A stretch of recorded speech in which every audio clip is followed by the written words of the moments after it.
we're live, and the seats are filling up here in the MSP Xperience Lounge. Mark, you want to describe the manifestation of your background in your office there?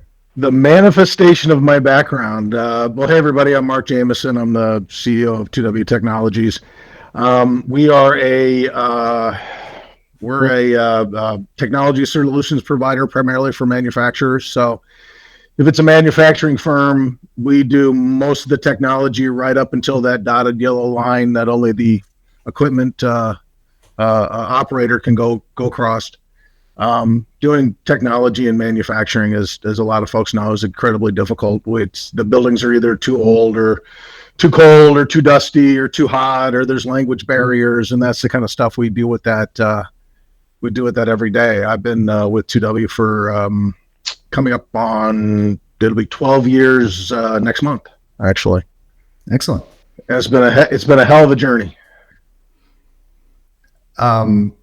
It's been awesome tuning into your podcast. And so everyone stop what you're doing, go to YouTube real quick, open a separate window, 2W Tech, I believe that is the first thing that'll pop up.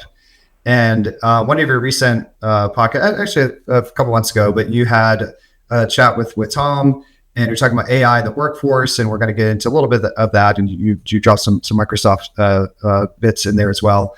But it's just a really good conversation. I love the banter, and it sounds like the podcast is going really well for you. Yeah, it's a lot of fun, and we have a lot of fun doing it. We set up a separate little corner of our building that is our podcast room. It has an on-air sign over the top of the door, and we have the big mics and sofas and comfy chairs and that kind of thing. And we try to keep it really casual and just conversational. In fact, I think that's what we call it, is conversations. And it's and just as if we were talking about whatever the topic happens to be, and the one that you just mentioned was the one where our Chief Technology Officer and I are talking about AI, and AI is a major initiative for us here. We do have a expertise designation from Microsoft from data and AI. We've developed our own AI platform, which is pretty cool. And we have we've been using it for about 2 years now, and we've just started to take it to market to our clients. And so it's pretty exciting and kind of fun and great.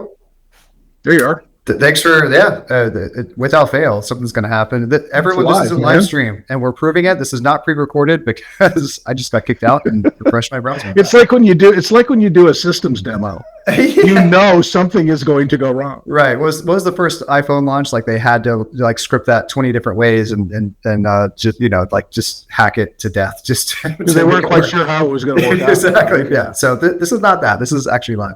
Awesome. All right. Well, let's get into it. And we'll see who pops in and out of our streaming service here. But Mark, we're so thrilled to have you. You're on our partner advisory council here at Axcient. I meet with you, as do all of us together when we do our quarterly meetings, and we get your feedback. And you've been long time Axcient partner, and you're really forging new paths. And let's talk about the power of Microsoft. We have so much to unpack, but let me just put it at your feet because this is the interesting thing about Microsoft is when people talk about Microsoft, now it may be a little bit different in the MSP space, right? But just in the client-based space, people tend to think about Word and Excel and Outlook and email and that kind of stuff.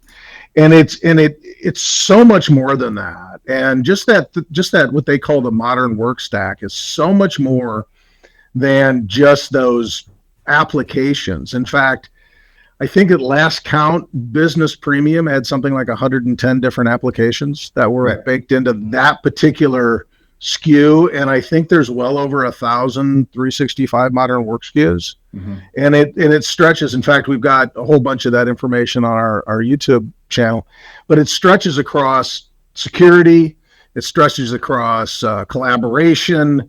There are, what people don't understand, I think, is we have a lot of clients that subscribe to third-party products and services that are inherently baked within the stuff that they already own through their Microsoft licensing.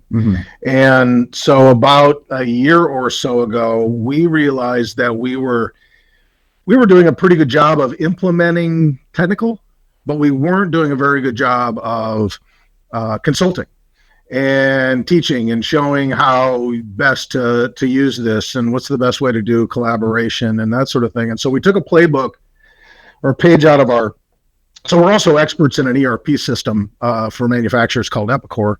Right. And we took a playbook out of that consulting part of our business, and we were beginning to implement it into our modern work practice. So it's not so much about configuring and turning it on and making sure it works. And we realized that's what we were doing. We were going in and we were going, okay, here, you're all set up. See ya. Watch this video and that'll teach you how to do it. But we're really starting to look at consulting and teaching. And so our clients will begin to get the maximum amount of value out of the investment that they make. That's amazing. So everyone, just a reminder, this is the MSP Experience Lounge. You're live with Mark and myself. This is Q&A. We're on LinkedIn. We're live. Of course, this will be recorded. You get to tune in and see the comments later. But please feed us the questions. And Isabella, our wonderful facilitator, is going to continue to feed me things. I can weave it into the conversation. But anything Microsoft, M365, AI.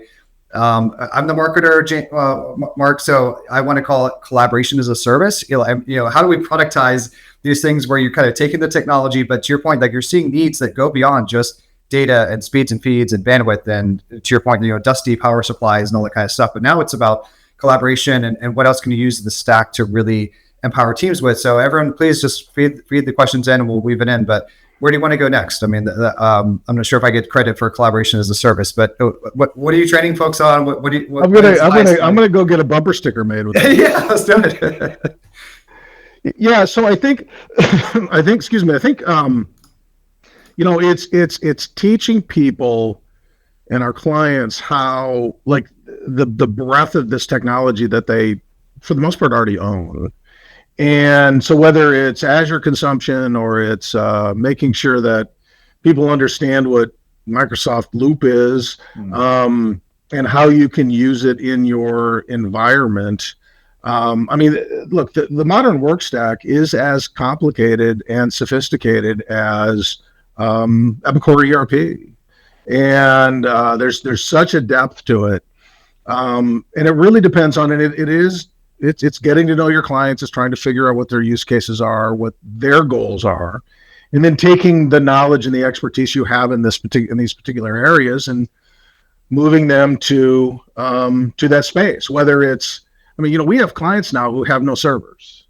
Right. Everything's, so on-prem, they may have a firewall, some switches, some user interface devices, PCs, tablets, whatever, and all the compute and everything else happens in their Microsoft tenant. Mm-hmm. And then, so we're talking about Azure, right? Yeah, Azure. Yeah. So I should probably say, so we have a handful of designations from Microsoft. We're experts in AI and data. That's our latest designation that we've earned. We've also Azure architecture. We do a lot of Azure consulting and a lot of spinning up Azure. We have security, modern work, Azure virtual desktop specialization. We're a tier 1 CSP managed Microsoft partner, which is as a tier 1 CSP, we're actually small for that type of relationship with Microsoft as far as our total breadth, but we are dedicated into that one vertical, and I think that that particular vertical is of interest to the folks at Microsoft. Awesome. We've got lots of partners, I'm sure, that are either in manufacturing and that space or trying to break into it. And are there, besides the kind of normal things of cybersecurity, data protection, antivirus, ransomware protection, things like that, and of course, just all the monitoring that needs to happen. What are maybe some of those business cases? What was the aha moment from their point of view of, oh, well, you've helped us with this ERP and you've helped us, unite all of our data and flows and inventory and billing and finances and everything, but now you can help us with this. And wow, we didn't even know that we needed that. There is, manufacturers as a group tend to be on the laggard end of the adoption curve, and we're starting to see that change quite a bit. And I think some of it is kind of another generation of folks coming in. Our clients run all the way from multi-generational to multinational large corporations. And so we are starting to see a kind of a change in reliance on the infrastructure systems. But I think there's so much confusion, and people just don't know where to go, right? I mean, you talk to 5 people, you get 5 answers. You Google something, it's like going to WebMD and Googling headache. Anything. Right? I would not recommend Googling anything on WebMD. Yeah, I mean, it's you either need a nap or you've got a brain tumor, right? That's right. So it's and it can be that way, especially, a lot of manufacturers now are being forced down a compliancy path of some sort. Right. And it's happening not only from just it's because most of our clients are part of the supply chain. Right. And so it's their customers that are forcing them to be compliant in NIST or ITAR or CMMC or whatever it happens to be. Sure. And so there's a lot of, how can I do that? And the key is because you can spend as much money as you want, but how do I do that affordably and economically? And get value for what I'm trying to do without breaking the bank. Because, it's, we were just, I'm sure you're going to plug our podcast that we just did a couple of days ago, but, we were talking about this too. The thing about security is it's not super sexy unless you're a security person. And it's not like hey, invite all your friends over to come see the CMMC compliance scorecard, right? It just doesn't happen. And so, but it's important, and it's important if, for sound of mind, for if you're trying to lure in new clients or bigger clients as a manufacturer, or if you're just trying to get cyber insurance. Right. And so, of course, all these, and you're in a manufacturing hub in Wisconsin, right? You guys are based on, so there's a couple of them around here. Yeah. Yeah, I've heard of that. And so this idea of like, hey man, I'm just trying to make a bunch of bolts and washers and stuff, and now I have to do this data thing and that data thing. And I'm sure it's just kind of like mind blowing to them. And so for them to, have you as a trusted partner, a trusted advisor, and then go to you for that, just makes common sense. Yeah, I mean, our clients, they make stuff and they ship stuff, and at the end of the day, that's where they should be spending their time, not worried about, the interconnectivity or their data backup, say, or their data at all, or how do I support my end users or my engineers that happen to live someplace else? How do we move CAD files up and down our internet pipe? I mean, all that stuff. Focus on what you do best, and let guys like us focus on what we do best. Right. I mean, that's the classic, Adam Smith division of labor. Just stick to your knitting. And so for you to, as the business world kind of reconfigures itself around them, for you to, and other, partner companies, to be able to support that and say, we got you, just stay in your lane, do what you're doing, and we'll be your trusted partner. Yeah. And do it in a fair and financially responsible manner, because manufacturers tend to be very, very focused on that. I mean, it's the margins. They're used to. They'll go out and they'll buy, an $8 million plasma cutter, but they won't buy an $8 server, right? Unless they see because they know the return on the $8 million plasma cutter. Yep. And so that's really successful manufacturers tend to be really good, successful business people in general. Oh, 100%. Yeah, absolutely. Great. So again, everyone, thanks for joining us. Kick up your feet if it's your lunch hour. And we're in the lounge with Mark, talking about the power of Microsoft, all of the parts of the suite that maybe you didn't even know about. So let's get into AI. They'll probably draw up a few more questions. And again, we'll plug your podcast early and often. I was thrilled to join you on the most latest iteration, and Danielle hosted us on that. And it's on YouTube, is where I find it, and it's on a playlist there. Just amazing podcast, lots of funny banter back and forth. So just to kind of go sort of re-trigger one of the earlier conversations you had with Tom over at TW Tech as well. But you guys are just super steeped in AI. You're using it successfully. You're cutting down your own number of hours that you're spending on kind of mundane tasks like finance and just just pouring through heaps of data and standardizing it and making it better, having less human error while saving time and money. So either that, or what are you doing for clients? Well, and so what I'll tell you how we started this. So because we have an ISV designation with Microsoft, we do get early access to development stuff. And 2 years ago, probably, we started messing around with Microsoft Cognitive Services, and which is part of OpenAI and all that other stuff, and what that could do for us. And we just started using it internally. And it started to bring a ton of value just in and of itself. And then, just going and querying and asking, and then creating language models around our specific business. And then we integrated it into ConnectWise, which is our line of business system. So now everything that comes in, all the help tickets that come in get read with, we call our AI product Resolve IQ. The reason we call it Resolve IQ is because that's what it told us to call it. You just asked it?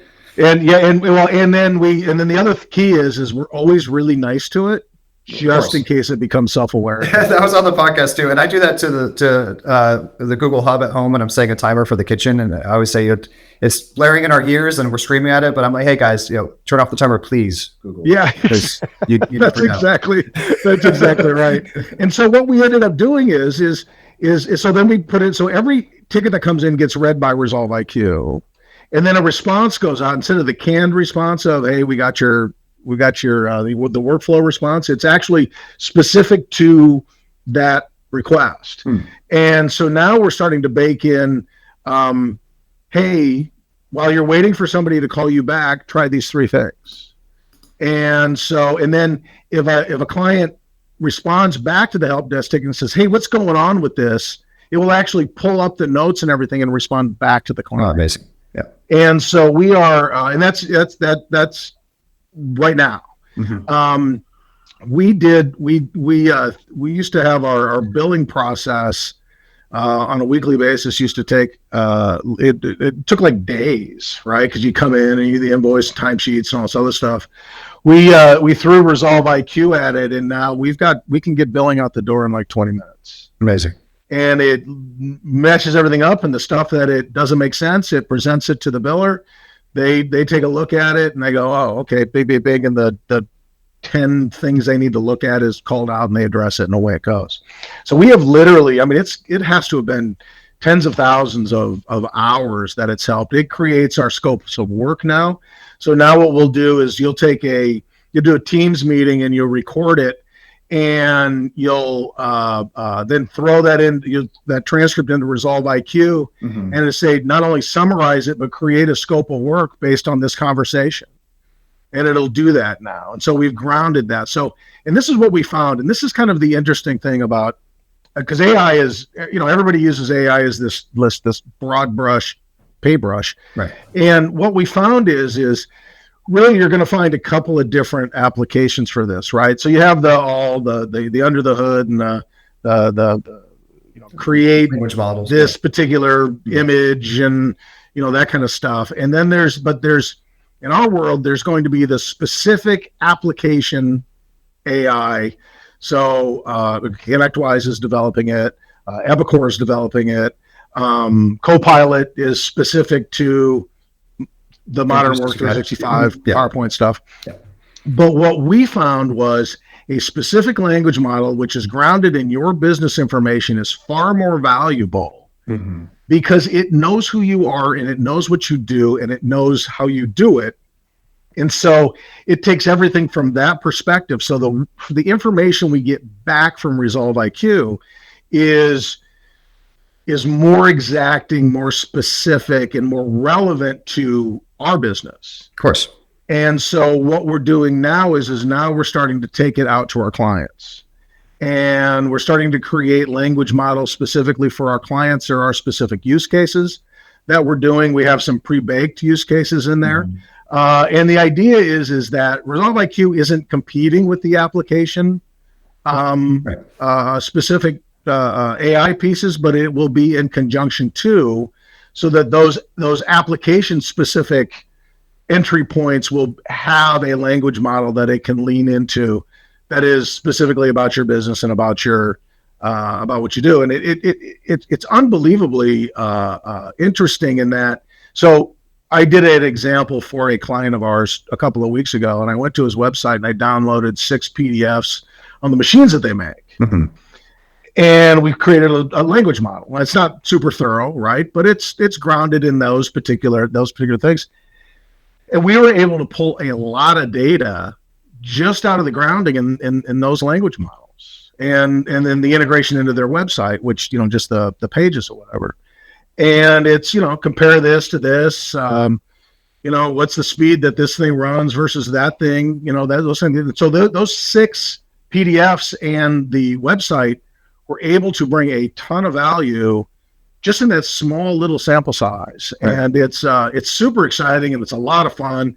And the best part is when you create a scope of work using Resolve IQ, and then you ask it to do it in the voice of a pirate, that's the best.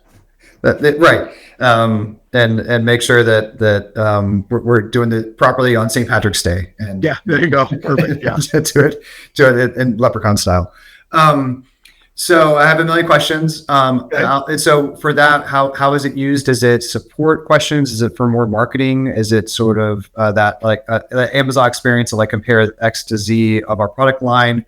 Or is it how to answer support questions? All the above. So it's natural language, mm-hmm. right? So and it's designed, so it uses the Microsoft Cognitive Platform. It uses the security settings that are inherent within your Enter ID. So you log in with your username and password just like you do. It comes through a browser. All of our clients' data is specific to them and is housed to them and goes nowhere else. Right. So it's not, this whole thing about OpenAI where nobody really knows where the data that you're inputting goes, mm-hmm. right? And so it all stays there. And so basically it's 2 sections. It's our cognitive services and our ability to do the AI processing, but all the data sits where it sits, whether it's in SharePoint or a directory or a server or wherever it happens to be, and it doesn't go anywhere else. Right, within their instance and within their M365 environment. That's exactly right. Mm-hmm. Cool. And so then, and so how do you price it? So again, forgive the marketing, but AI as a service. I've been talking to folks. I've been talking about automation as a service and AI as a service, and collaboration as a service. And so how do you? Yeah. So there's a price to build the language model depending upon what your use case is, and sometimes it's hey, I got this spreadsheet from hell. Mm-hmm. And I need to tame it, and that becomes the crux of the language model. Or sometimes it's just generalized product manuals and that kind of thing. So we build the language model, and that's like a flat fee essentially. Cool. And then there's an ongoing fee that helps because there is Azure consumption that occurs in this, and so there's a fee to that piece, and then we have a per user model where depends on how many people you want to hit it. Type of thing, we'll charge X amount per user on top of that. Incredible. So the key is to try to scale it. So if you're not really huge, it doesn't cost you a ton of money, right? But you can scale it all the way up to big as you need it to be. Did you ask Resolve IQ how to price itself for your clients? We did actually. I use it all the time. I'll use it. I'll do stuff like we'll have somebody new start. And you have to write the email to the all hands email, like, mm-hmm. hey, welcome aboard, Bryce, he's our new guy, right? And it's always, the tough part is getting started, like the first 10 words, right? 100%. So what I do is I take the resume and I take the job description and I say, hey, Bryce is starting in this particular role on Tuesday. He's going to report directly to me, write a welcome aboard email to the all hands crew. And there it is. Oh. Now you never really send out the first one by, you always got to put a human touch to it. And, but it's a, it gets you 80% of the way there. No, and in the voice of a pirate, which is how I like to be introduced. And so that's exactly right. So yeah. So when you start with the voice of the pirate, absolutely. Okay. So, how have folks been justifying the cost on their side? How has the sales conversation happened? Are they like, ooh, hours saved? incremental like marketing and support effort. I can sell more myself. I can win more customers. What's the equation in their mind? Yeah, so that's a really good question. So right now, like any technology adoption curve, right? We're still kind of in the innovator early adopter stage. So it's it's the visionaries are the ones we're talking to right now. Right. And it really has to do with this action takes me this much time, and by cutting out, by making it more efficient, I can get more stuff done with less, basically, right?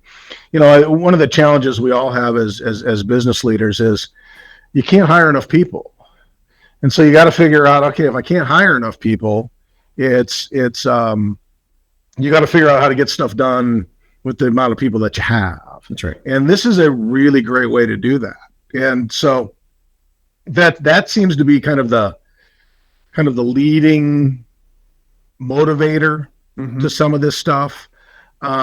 Just being able to compare, contrast, and aggregate data, and then converse to it with in just the way that you would text your friends. Right. Yeah. So do more with less gives me kind of trauma triggers and the shudders, because as a marketer, it's always the finance people like, hey, do more with less. But let's use force multiplier. So the idea, like you have a great team, you have a great product, you've got a great reputation as a business, and what's that force multiplier to take you the extra mile? And that that's exactly right. So we're like, so for example, we are getting ready to introduce Resolve IQ out to our managed services customers, end user support customers. And they are, and so they're going to get the ability to go into Resolve IQ to log in and then get information back on their open tickets and projects just by asking. And by doing that, we're hoping that's just one less phone call. Yeah. So that when the conversations begin, they're much better and deeper, as opposed to here's the transactional information to get started. Amazing. It's not that it's a requisite to talk about AI. I mean, you're doing so much in the like you said, in the very leading edge of the space and on the very leading edge of the product adoption curve, and it's really exciting. Maybe let's switch complete gears and take a 90-degree turn at 100 miles an hour.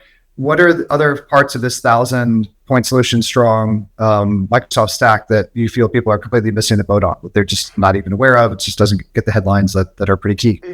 I tell you what it is a lot of it has to do with the security piece, the multi-factor stuff. I think it's probably, actually thinking about that, Marissa, I think it's a couple of things actually. There's that, right? Because everybody's very, very aware, I think, now of the need to have good security in place, right? And it's multi-factor. I mean, even today, though, multi-factor, which you have to have multi-factor. We still have people turning off their multi-factor because they don't want to mess with it, right? Mm-hmm. So I think there's that piece of it. There's the Azure compute piece, moving applications into the replacing servers with Azure consumption. Mm-hmm. I think a lot of people don't necessarily think that way or have a bunch of misperceptions on that. So I think that's a piece which blows my mind. I mean, if you let's say I came to you and I said, Bryce, I got this great idea. I want you to buy this piece of equipment for your business. It's going to be terrific. And you're going to spend $30,000 on it. In 4 years, it's going to be worth $300. Would you do it? No. Can you sell me a plasma cutter instead? Because that's something. Well, yeah, right. Exactly. Well, that's why. It's exactly. So what a bad business decision a server is. Mm-hmm. Right now, there's certain needs you have to have it. You have to have computer compute on-prem sometimes, and that's okay. And you can do that hybrid work too. But for the most part, if I can put that stuff into an Azure instance, which never ages and is constantly being updated, and you never have to mess with, that's a heck of a business conversation to have with folks. Right. I think that even though that has been out there for a while, and we have been in the Azure business since probably 2016, mm-hmm. There's still a lot of our clients and potential clients out there that just are not thinking along those along those lines. But I think too, the security piece, the compliance piece, the compliance scorecard, all of that baked in stuff there has the ability to take you exactly where you need to go to make sure that you're working your way towards whatever compliance or security position you need to be in. And it's all right there. Mm-hmm. And all it just needs to be is be configured. Threat protection. It's all right there. All it needs to be is be configured. And it's all in most of what you need is included in the business premium stack. Now, if you're an executive, maybe you need to go up into an E level security piece or whatever. And it can get confusing. And, I don't think people should try this at home. I think you need to employ an expert. Right. But it is but those are two places that are pretty short putts for most people that they just don't even think about. Interesting. Scott Werner, thank you very much for the Princess Bride mention. See you. That's great. So Mark, don't the costs add up? So why are people not doing more of this? Is it out of tradition? Is it out of things that and a lot of MSP owners, they're kind of still stuck. Maybe that's a bad way to say it, but they're the people who get stuff done. Like they're the doers. They founded the business. They know how to do the networking and all the configuration. And now, it's been out there for a little while, but it's a brave new world out there. Is it that? Is it, no, I've actually done the math and these things stack up really, really quickly and the public cloud costs get out of hand. What do you think are obstacles here? Well, I think part of the roadblocks from just an MSP experience is some of it is just lack of understanding. Sure. Right. When you have a client base that is ground in a certain technology stack, to make that change is slow and painful. Mm-hmm. That's part of it. Part of it's what we spend a unbelievable amount of time on education here mm-hmm. with our folks and getting them certified and having them understand. And I mean, it is a prerequisite for all of our frontline technical employees, whether they're on the ERP side of the business or on the modern work side of the business or the traditional MSP part of the business, is they all have to be certified mm-hmm. in something. And it's so we're constantly pushing the edge of that knowledge base. I think that's part of it. I think part of it is the client base. It's correct. You got to be able to move your clients one way or another. And like I said before, there's a tremendous amount of confusion mm-hmm. and a tremendous amount of fear, because this person over here who has this solution, this is what they say, and you have to do this. And if you don't do this, your business will fall into the crevasse, into the lava and the earth. And these guys are telling you the exact same thing, but it's completely opposite. Right. And so I think what we found is a good, direct, conservative conversation with your clients, taking into consideration both the operational and the financial impact on your client, and working mm-hmm. within your client's best interest really goes a long way. Yeah. Not to plug our MSP Xperience Summit out of hand too much, but on October 3rd, we have a completely free virtual summit. And I have a session with Dennis Cockrell on selling with confidence. And that kind of sounds like I'm hearing some of those vibes of like, we do this a certain way.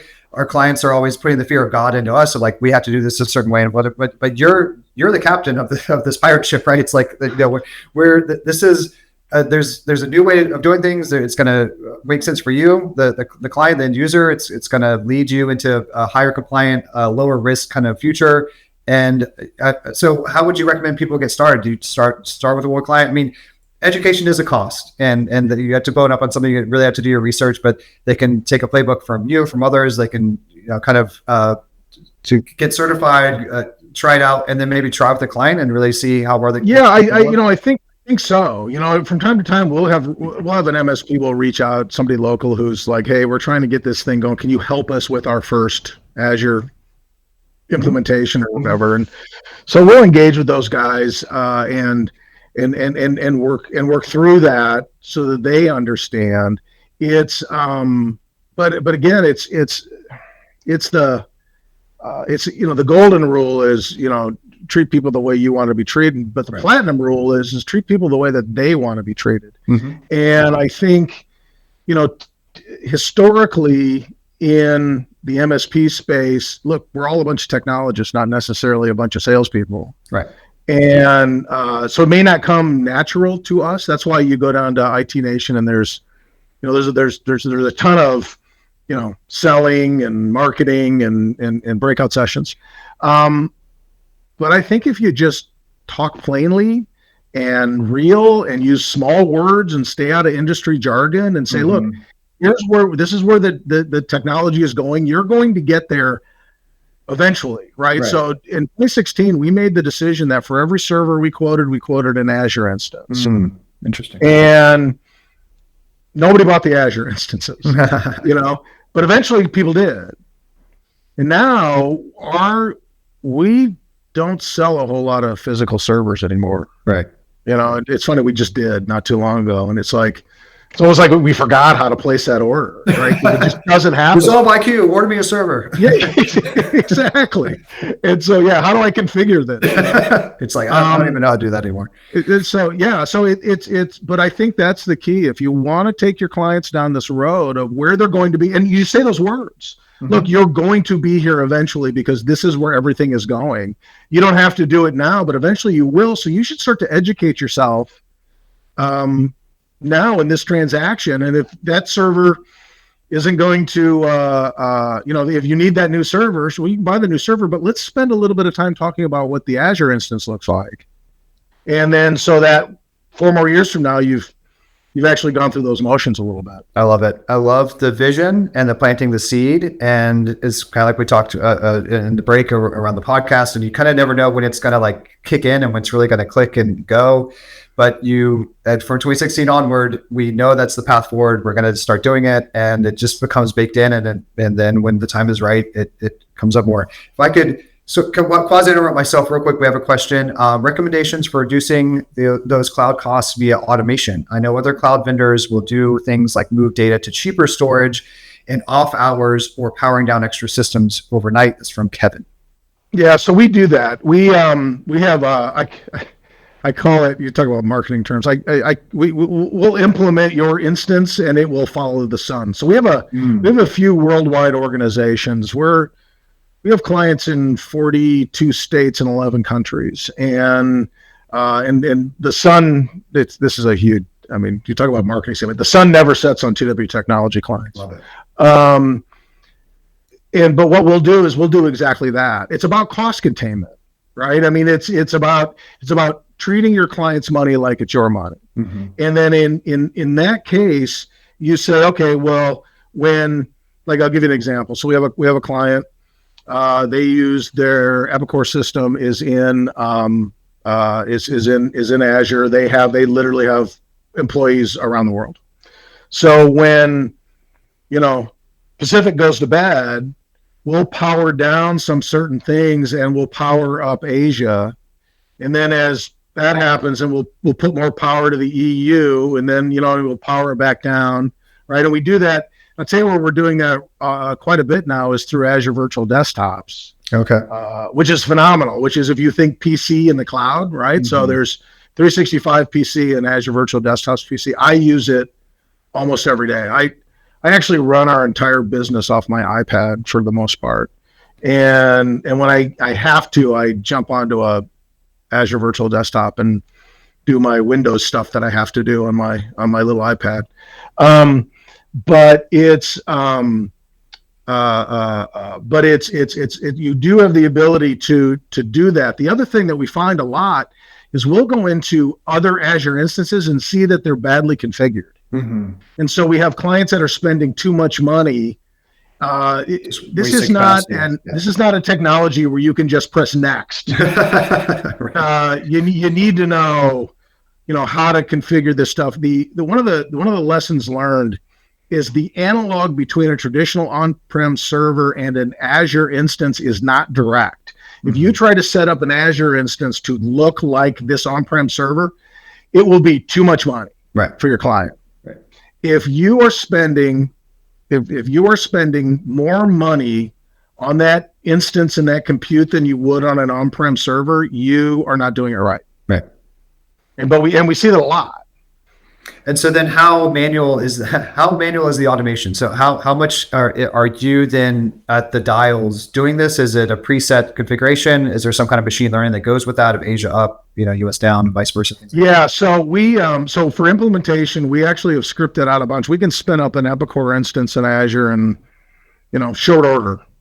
And of course, there's always little things you gotta, nothing. There is no push the red button and walk away.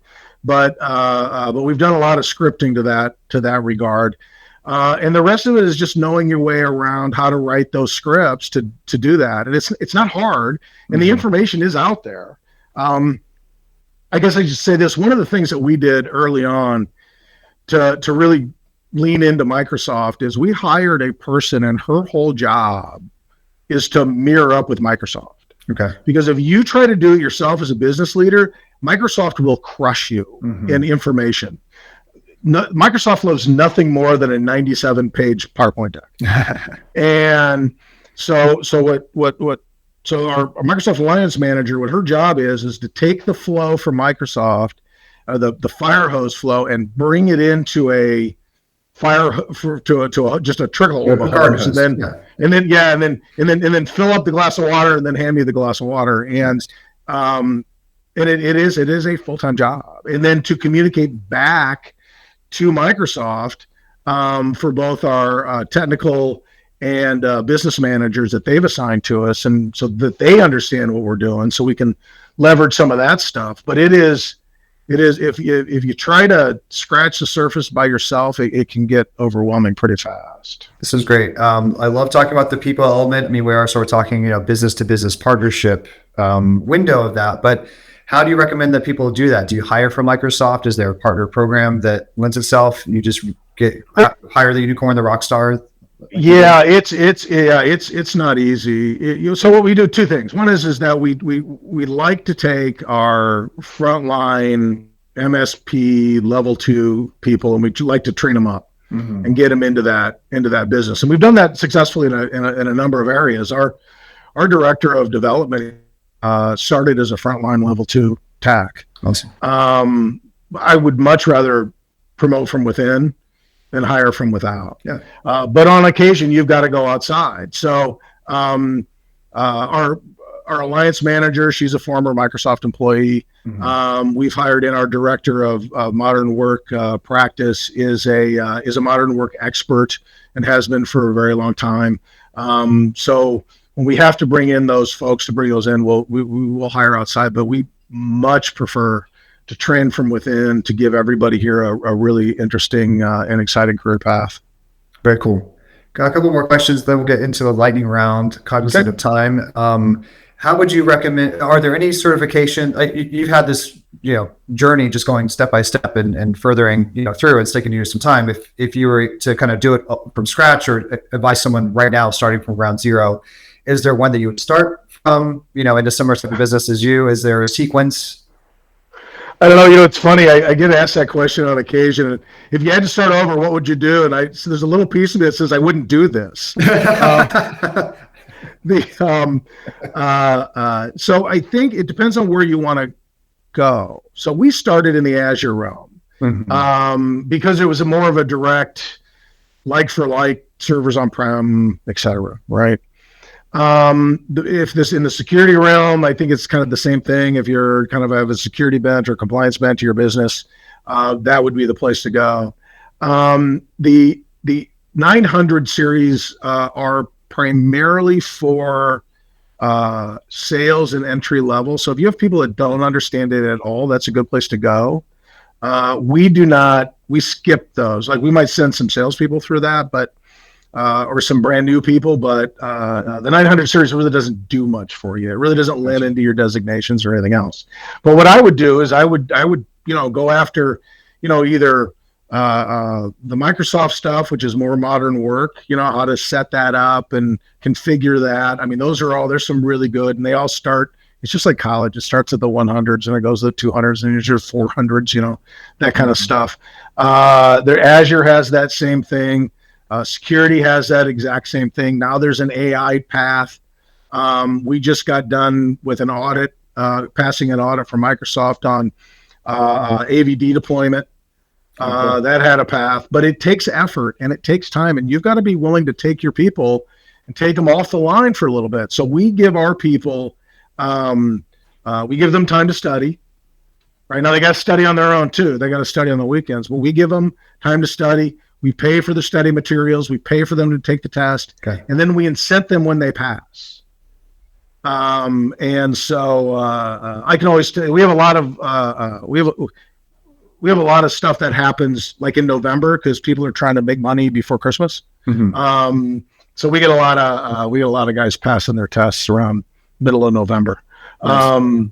But it's but that's what you have to do. And as a business leader, you got to make that investment. It's isn't going to happen organically. And quite frankly, because if you're just in the Microsoft resale license business through, a tier one player like Tech Data or CDW, one of those guys, the margins aren't all that great, right? It's where you get into volume and value and getting into the Microsoft marketplace and creating your own applications like Resolve IQ or Epicor and Azure for us.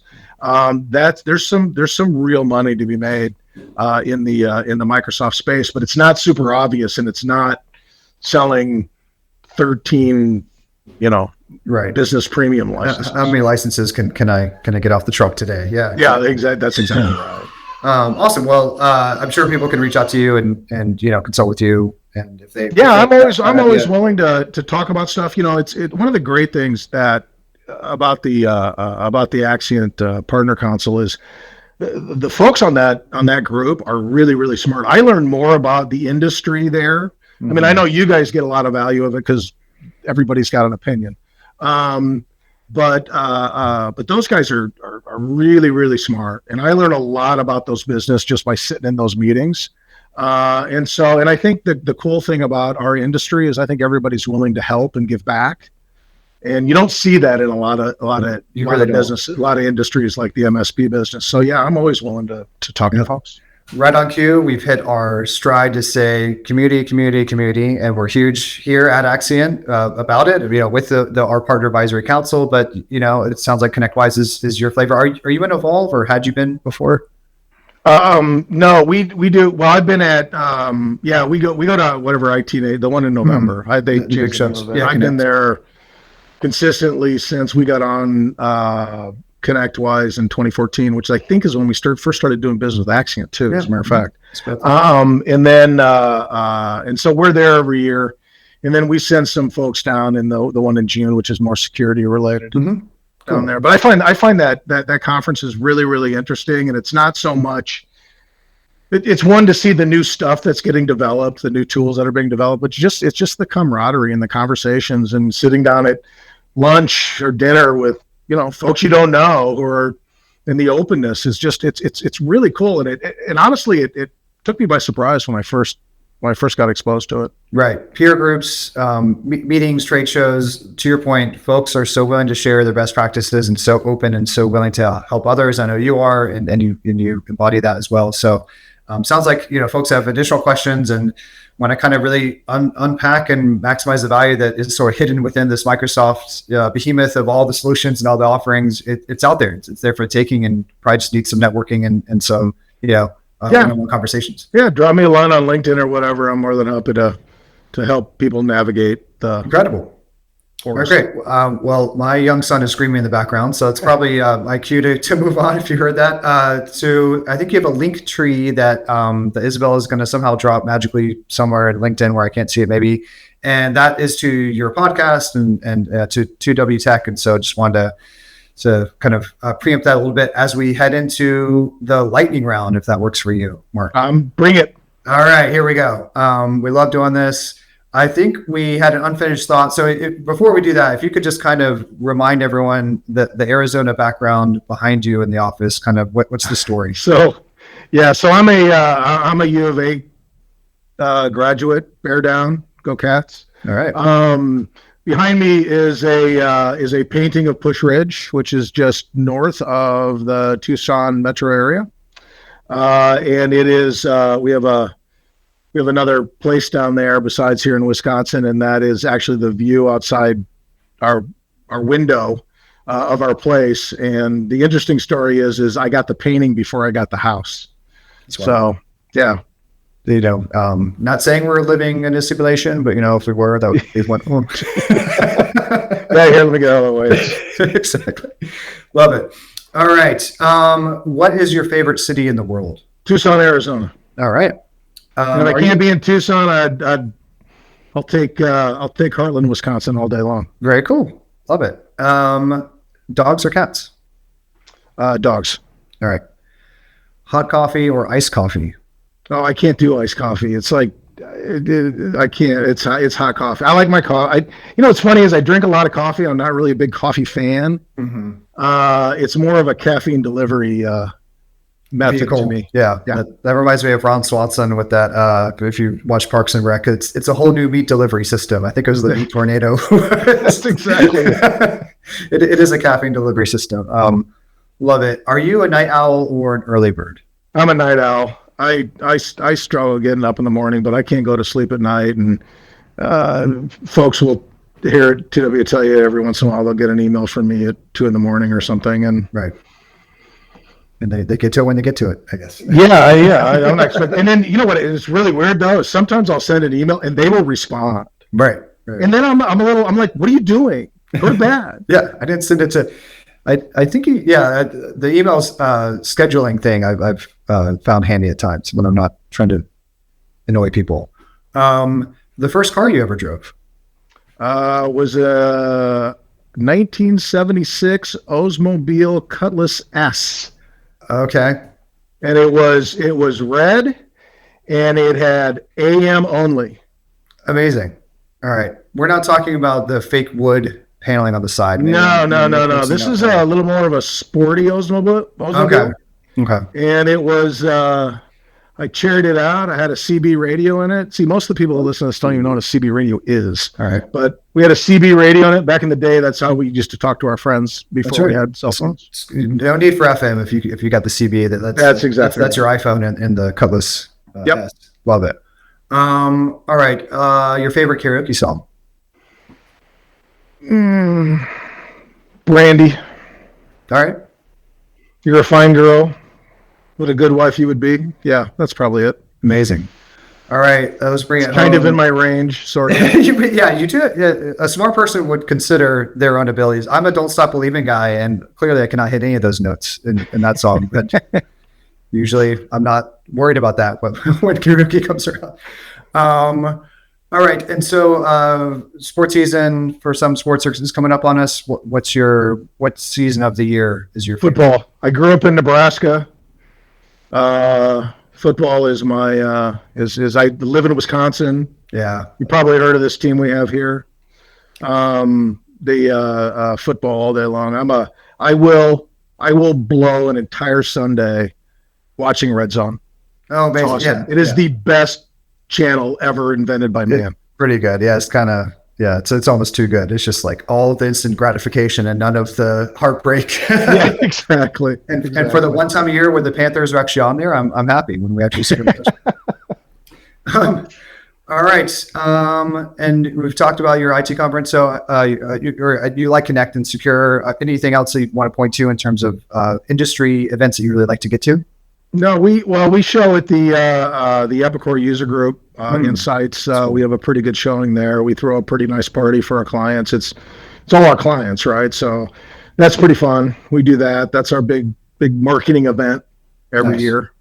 Yeah, right. It's really cool. Yeah. Mm-hmm. Good. Yeah, and then I make sure we get down and we send the appropriate people down to IT Nation. Great. In November. Excellent. Yeah. No, it's a brilliant idea just to really rally around the line of business kind of application. And, when you have that specialty to, get your folks, your customers there and just go big on that. That's really cool. And I think the thing is too, is that we have specifically chosen to go narrow and deep with our partners, right? So Axcient, for example, Microsoft, Epicor, ConnectWise. I mean, even though we're a ConnectWise customer, technically, look, early on, I smoked all of Arnie's dope and we bought all of it. And, so we use all those tools and everything else. And, it's a key part of our business as well. It's very cool. All right. How would Resolve IQ want us to end this? I think we do want to do a couple of shout outs and a couple of last calls to action, but I'm curious, like, how would Resolve IQ send us If home? Resolve IQ said, you know what, I probably should have prepped this, but here, No. Let's do it live. let's do it live here. as- Okay, as a so I'm going to pirate, call up obviously. Resolve IQ, Yeah. and I'm going to say, I'm on a live stream with MSPs. How should I sign off? Be funny if this was the thing that triggered the singularity of all. Yeah. It will now become self-aware. Yeah. Yeah. My chance.